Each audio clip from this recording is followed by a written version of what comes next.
Good morning, First Unitarian. It is great to be with you all. We're going to hear a lot of great music today. I'm really excited for you to be a part of it. And you are going to be a part of it very directly. Would you rise in body and spirit and join me in starting our service with some singing? In fact, a song about how we can't even stop from doing it. This is My Life Flows On, an endless song. It's number 108 in the gray hymnal if you want to follow along with the music. The words, of course, will also be on the screens behind me. You'll hear it a number of different ways, and this morning, this is just the most common way that we know it. My life flows on in endless song above earth's lamentation. I hear the real, though dear of him that hails a new creation. Through all the tumult and the strife, I hear the music ringing. It sounds an echo in my soul. How can I keep from singing? What though the tempest round me roars? I know the truth it liveth. What though the darkness round me close? Songs in the night it giveth. No storm can shake my inmost calm, while to that rock I'm clinging, since love prevails in heaven and earth. How can I keep from singing?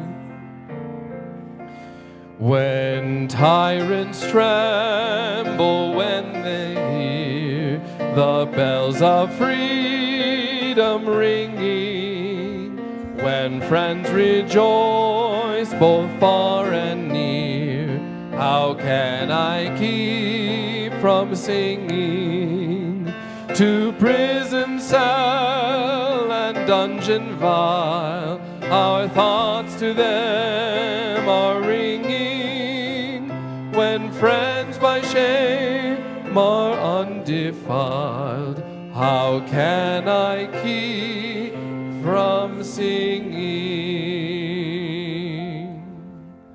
Welcome here. Thanks for singing with me.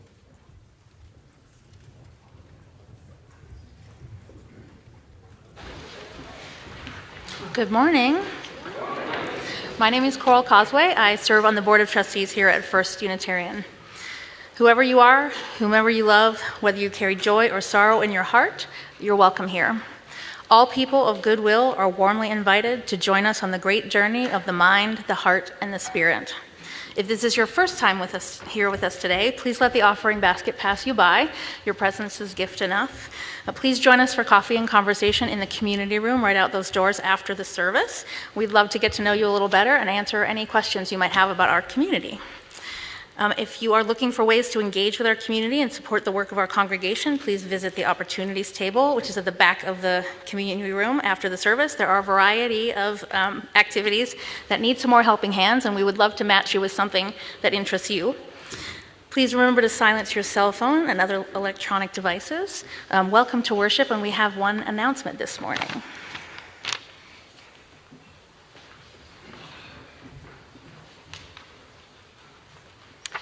Hi, I'm Danica Larson. I've worked as an OB/GYN with many parents over the years, most of whom have had healthy deliveries. But on this Mother's Day, I want to remember those with more challenging pregnancies. 1 in 83 people who deliver require blood transfusions for diseases like toxemia or postpartum hemorrhage. The church is supporting a blood drive on this Tuesday called Donate for Mothers. I hope that many of you will give the other gift of life in honor of a mother or parent you know. I'll be out in a table in the community room to help you with sign up, and I hope to see you on Tuesday. Now, I hope everyone can reach out to someone sitting next to them and say welcome for a couple minutes.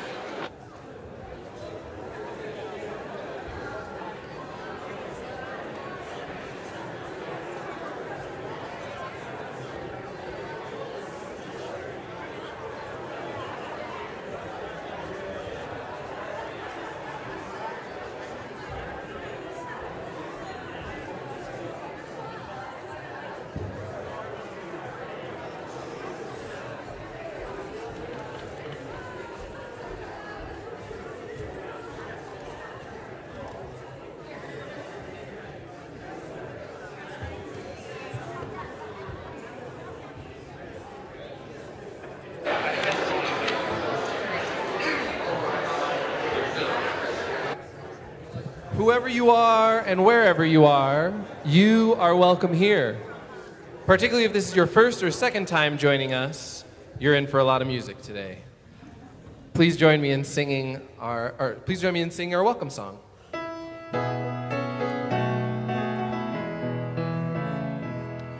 We are many, we are one. The light of the world is within you. Sacred and worthy is your soul. A place has been made for you. Welcome.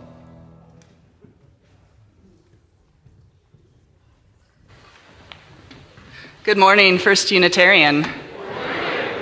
Before Brian calls us to worship, I have a couple of announcements, but first I want to say Happy Mother's Day to each of you, to those who mother in traditional ways and those who mother in unconventional ways.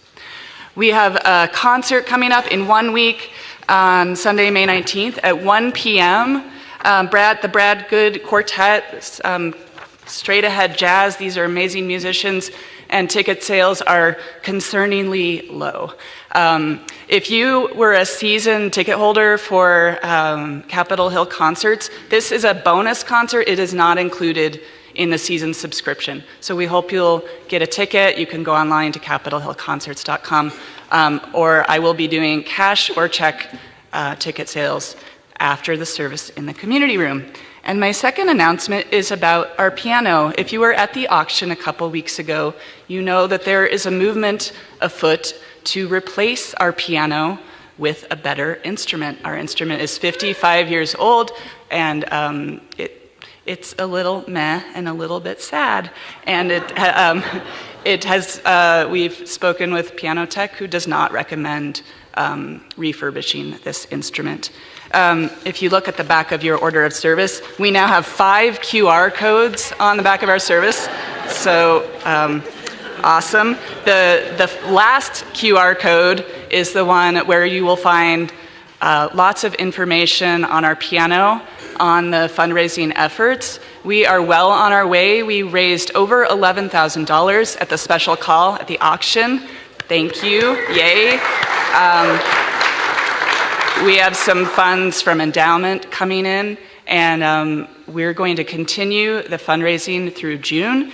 And to sweeten the deal, and this is not in the online info yet, but Robin Reed and Michael Delvaux are generously offering tickets to a concert that they are sponsoring on July 21st. It's a concert of Blair Borax, and we will get all of that onto the write-up. If you've already donated to the piano, you already have an in. You have tickets for that show. So anybody who donates toward the piano fund will receive a ticket to that show. So I will take questions afterwards, but thank you. And I will turn it over to Brian. Thanks.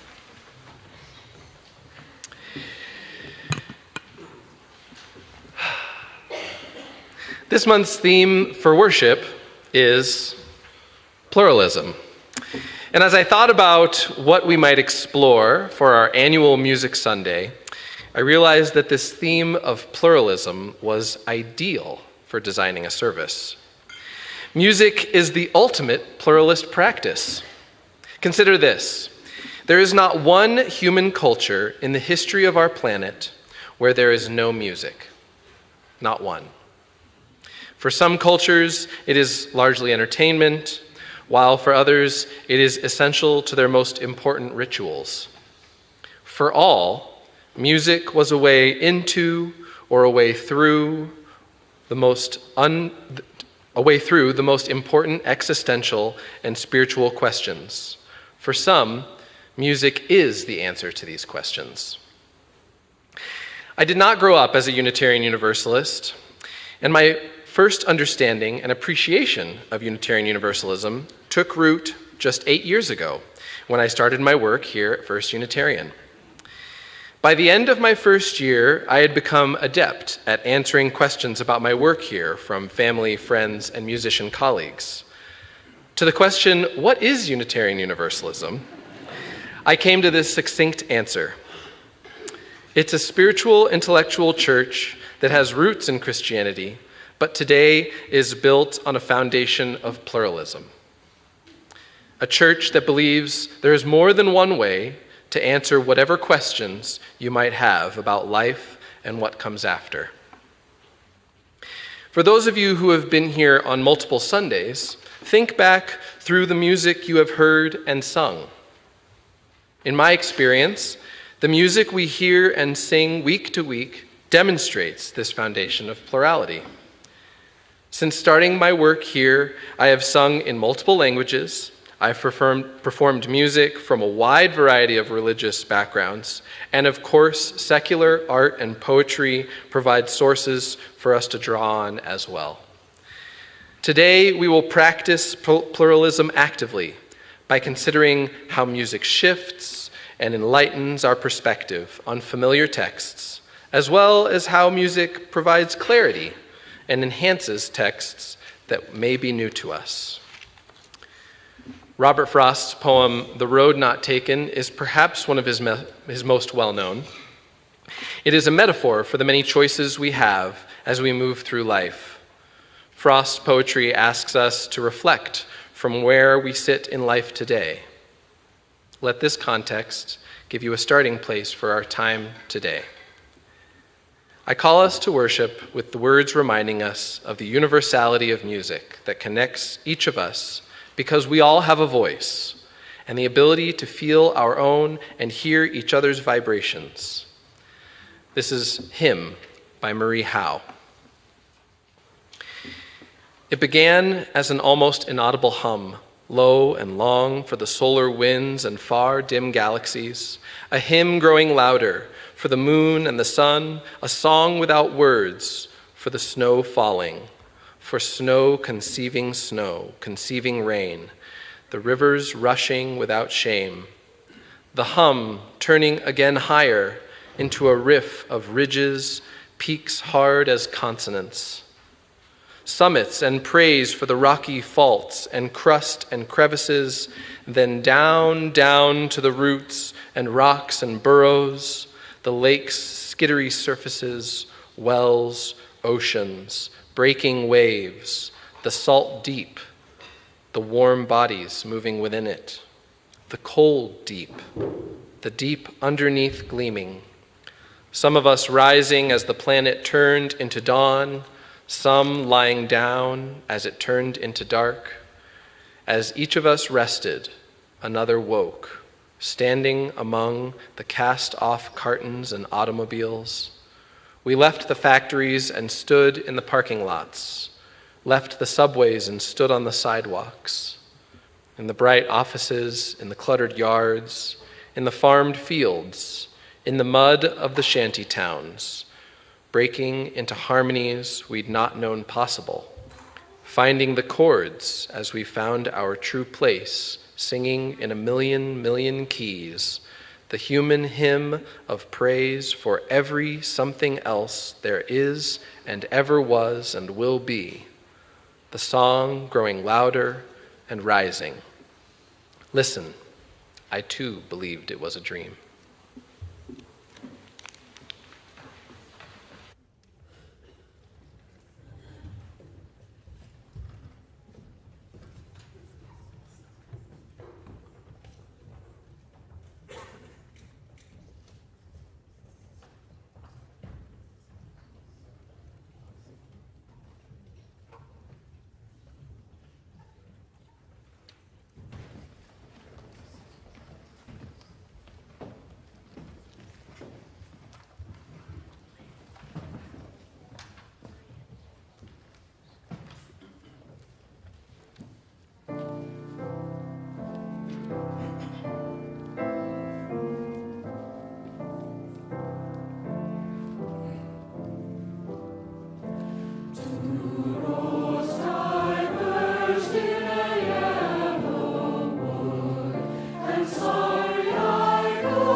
Good morning, beloveds.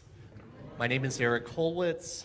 I'm a lovely servant here in our beloved community at First Unitarian Society of Denver. If you are young or young at heart, please come on down to the front. That means you little people, come on down. We have something to share with you today.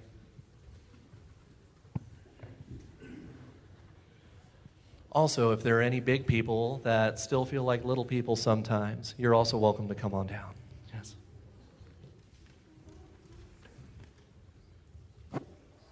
So today, we're carrying on a beloved ritual in the history of our tradition, our flower communion. So, good morning. So good to see you all. So, I hope you all got to bring a flower with you this morning. If not, we have some right over here. Dakota, would you be so kind to pass those out? Perfect. To those that don't have them, perfect. So, I'm going to tell you the story of how the flower communion came to be. The idea of having a flower communion came from a man who lived in Czechoslovakia about 80 years ago. His name was Norbert Kapek, and he was a Unitarian minister. The country he lived in had been going through a very hard time. There had been a war, and many people were hungry. Mr. Kapek tried to think of something that would let the people in his congregation feel a little bit better about their lives. He thought of the flower communion as a way for people to say that they were still free in their hearts, that they were still connected to nature and the divine, and that they were still together as a community. He thought that a flower made a perfect symbol for a human being because each flower is different, and each one is beautiful in its own way, just like all of us, just like all of you. Flowers do all kinds of important things in nature. All flowers grow in the soil of the earth, and all flowers have their own way or reaching for the sky.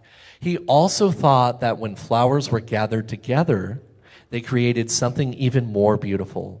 And he thought that a bouquet of flowers was a wonderful symbol for a church where free people would gather in community. So he told everybody to bring in one flower, and they would put all the flowers together in the front of the church. When they left that day, everyone would take a flower with them, but not the same one that they had brought. And by doing this, you participate in the flower communion. So you won't know who chooses the flower that you put into the bouquet, and you won't know who brought in the flower that you choose when you leave. But the flower that you have when you leave is to remind you, no matter how bad some things might get, no matter how lonely or afraid you might be, that there are other people in the world who feel the same way you do, who want you to always be free, who still have hope no matter what, and who want you to know you will never be alone because we all help each other. So at this time, while the music plays, everyone is invited to come forward with your flower and place it into the bouquet. We also have flowers up here if you do not have one.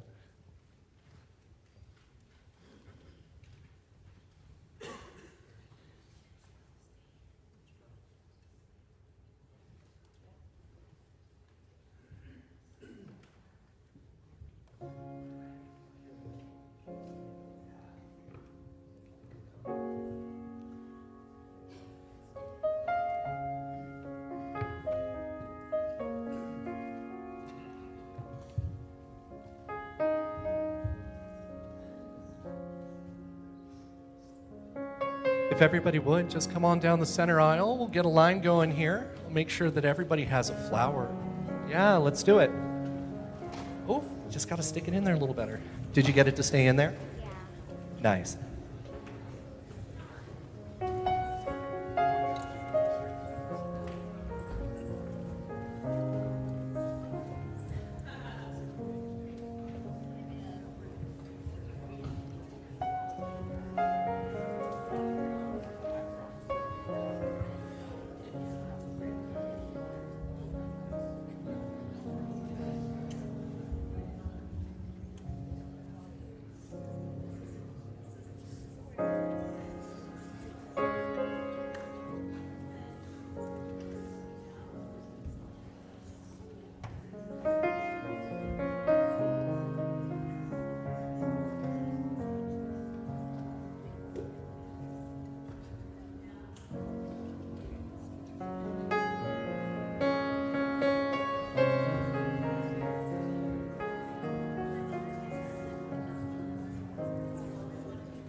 Oh, this just looks so beautiful. Also, please do come by at the end of the service to take a flower with you before you go this morning. If you would, please join me in singing our children out to their morning programming.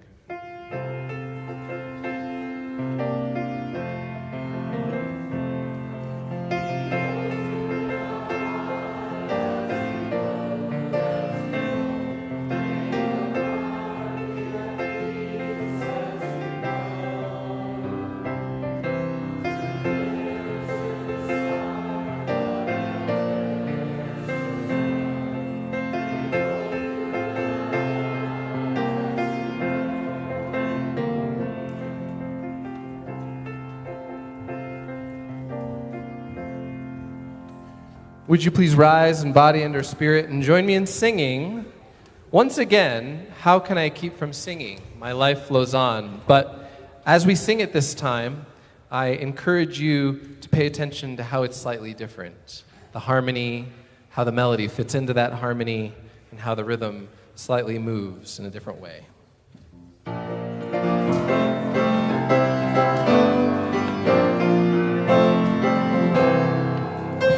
My life flows on in endless song, above earth's lamentation. I hear the real, though far off hymn, that hails a new creation. Through all the tumult and the strife, I hear the music ringing. It sounds an echo in my soul. How can I keep from singing?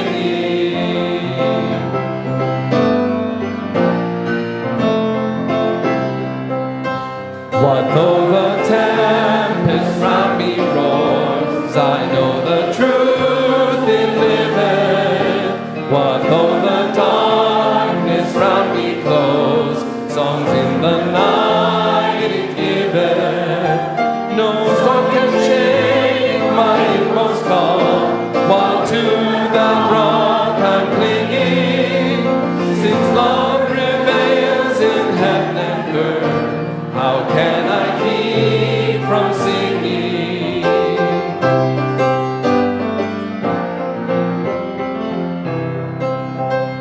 When tyrants tremble as they hear the bells of freedom ringing, when friends rejoice both far and near, how can I keep from singing? To prison cell and dungeon bar, our thoughts to them are winging. When friends by shame are undefiled, how can I keep from singing?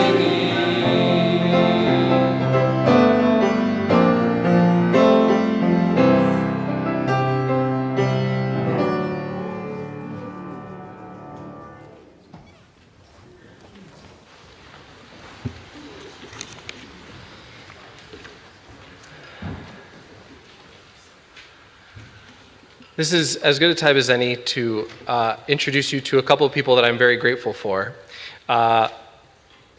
We, every year, have a music budget, and we get to have lovely, amazing guest artists. We get to have all sorts of music come through here. And today, we get to have a few additions to our choir that help us just bring our choir even more to the forefront and just bring a little, even more confidence to each section. I want to introduce a couple of guest musicians and friends of mine and family of mine.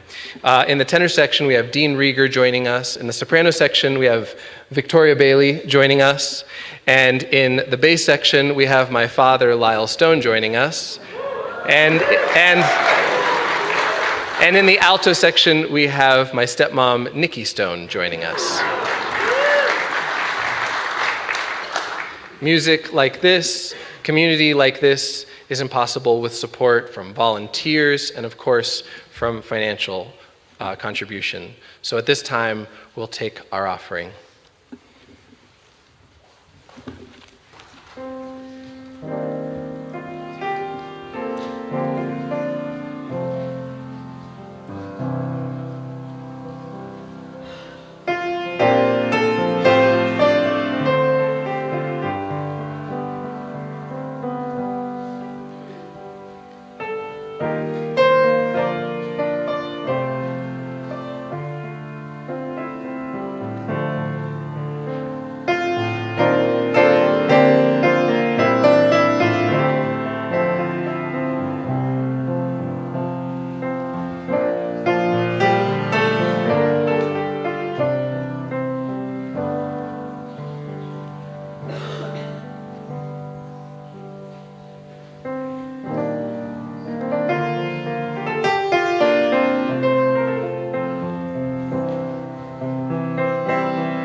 Thank you for these gifts freely given to support the work of this beautiful community. Mike likes to hold up a volunteer when he does this, and I would like to hold up a whole host of them.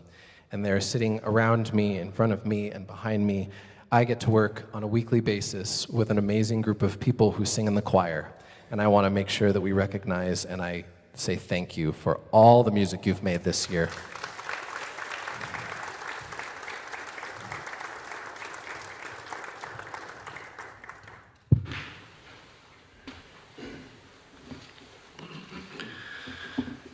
Join me in an attitude and posture of prayer and reflection.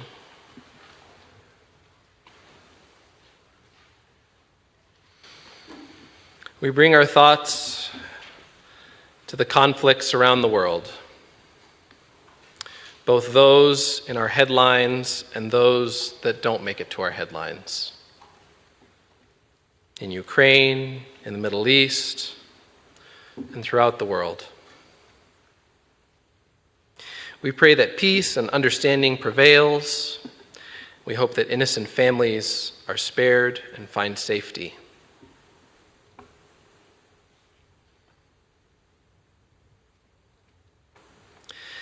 In joy and thanks, we lift up Mike Cranmer, Coral Causeway, Steve Carson, Carol Ruckel, and anyone else who joined them yesterday in spending their Saturday gardening and replacing sprinklers around the church. Thanks for their beautiful work.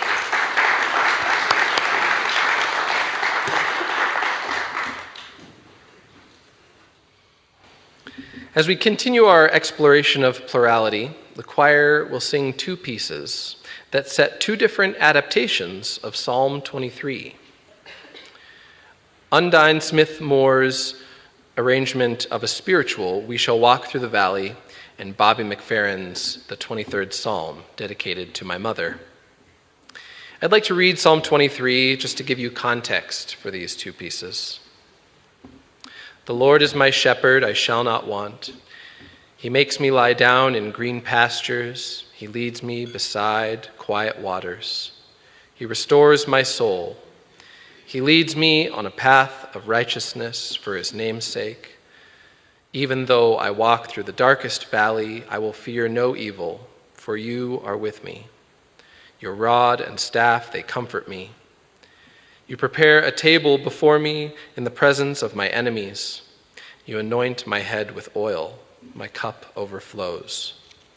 Surely your goodness and kindness will follow me all the days of my life, and I will dwell in the house of the Lord forever. As a child in Sunday school at a Methodist church, I was asked to memorize two things: the Lord's Prayer, Our Father who art in heaven, etc., and Psalm 23. I don't remember if they explained why we memorized this psalm, but looking back now, I hope it was because of the comfort and reassurance it could provide. An adaptation of the psalm became a balm to the enslaved in the form of an African American spiritual, with the first printed version appearing in an 1867 collection titled Slave Songs of the United States. Undine Smith Moore's unaccompanied arrangement begins with each vocal line exposed but strong. Different versions of this spiritual feature different combinations of the 7 total verses, but Moore decided to set just 2. Additionally, the first verse becomes something of a refrain, bringing it even more focus to it. We shall walk through the valley in peace. Moore clearly finds central meaning in this line of the text as she chooses to repeat it over and over again, almost as a mantra. In contrast to Moore's focus on comfort and resilience in the face of trials and obstacles, Bobby McFerrin takes the 23rd Psalm and makes one simple yet impactful change. He changes the pronouns from masculine, he, him, his, to feminine, she, her, hers. In an interview, McFerrin talked about why the title included a dedication to his mother. As a Christian, he was saddened when his mother expressed feeling excluded from the Bible's stories. In order to show her his own belief about how she was in fact included, he composed this setting of Psalm 23 with the pronouns switched. The music is meditative and prayerful, welcoming, and once again comforting, but in a much different way than Moore's spiritual.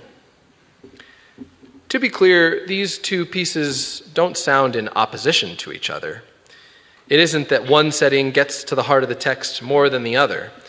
I believe it's much more that each piece's perspective actually gives wholeness to the other. It shows the range of Psalm 23, such as the ability of music to shape and inform our perspective, our experience, and our understanding. I invite you into a time of prayer and reflection as we sing Undine Smith Moore's We Shall Walk Through the Valley and Bobby McFerrin's Psalm 23, dedicated to my mother.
Outside of me speaking right now, it's pretty much music here on out.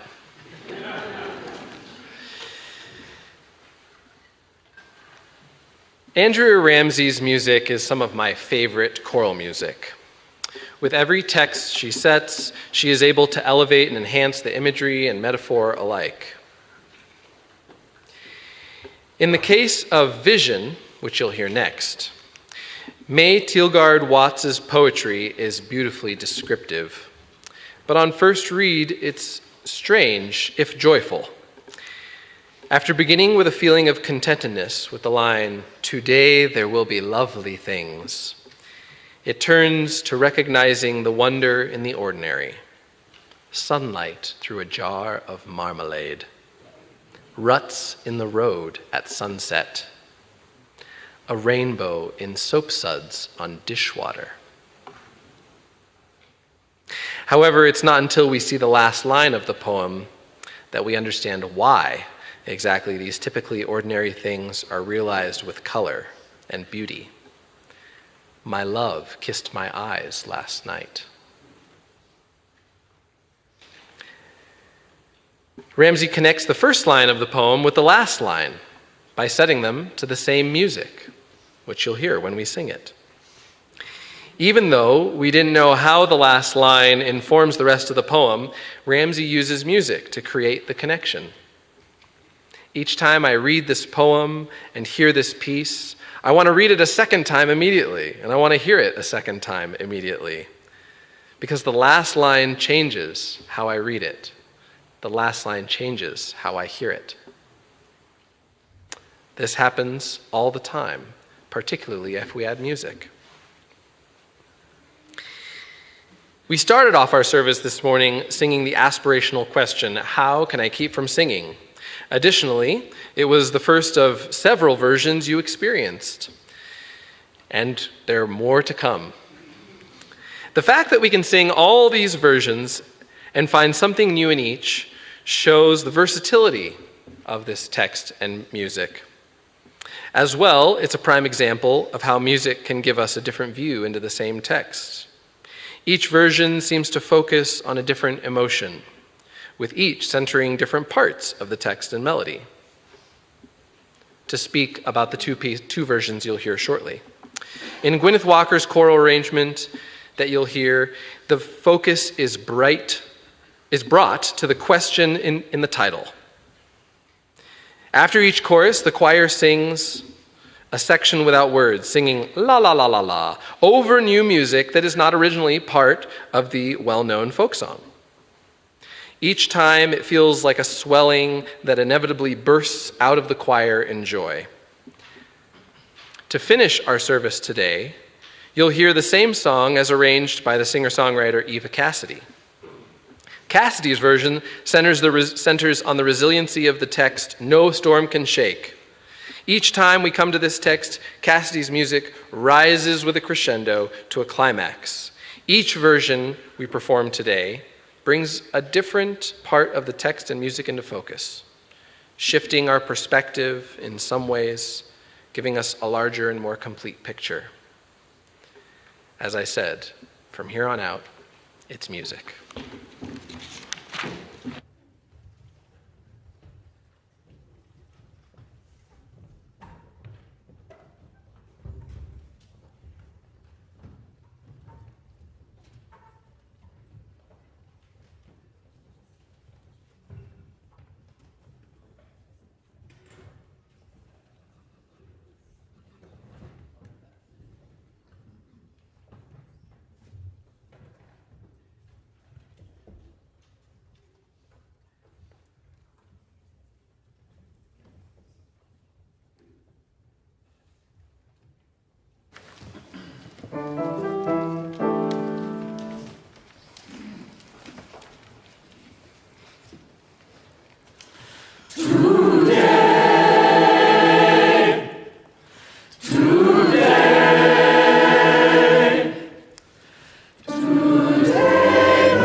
I want to take a moment before we sing our postlude and sing us out with yet one last version of How Can I Keep From Singing.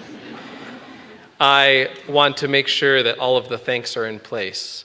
We've been working on this music for about 3 months now, and so I first want to say thank you, and can we give it up for our choir?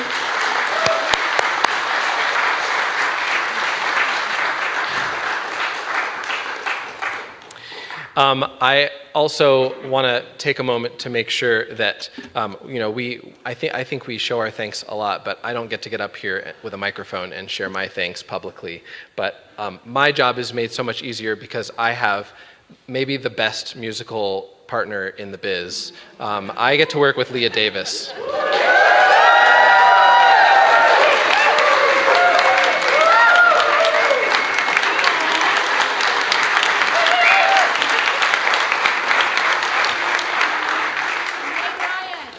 And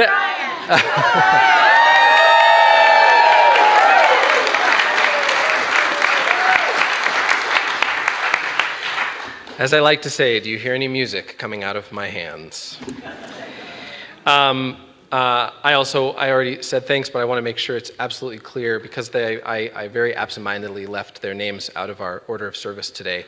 I want to say thank you to our guest musicians, Dean Rieger, Victoria Bailey, Lyle Stone, Nikki Stone. Thanks for being a part of our choir this morning.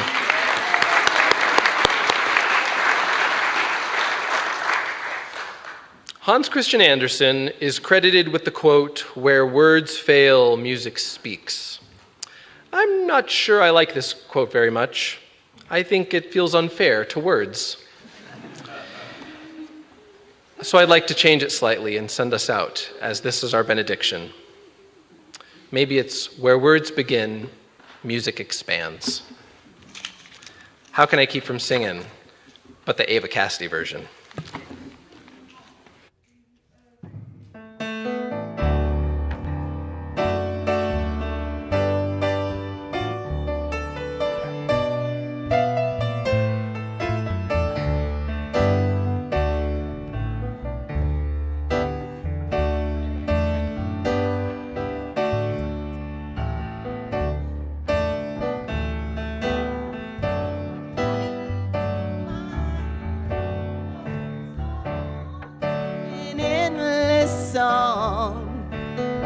Above earth's lamentation, I hear the real, the far off hymn that hails a new creation through all the tumult and the strife. I hear its music ringing. It sounds an echo in my soul. How can I keep from singing? While though the tempest loudly roars, I hear the truth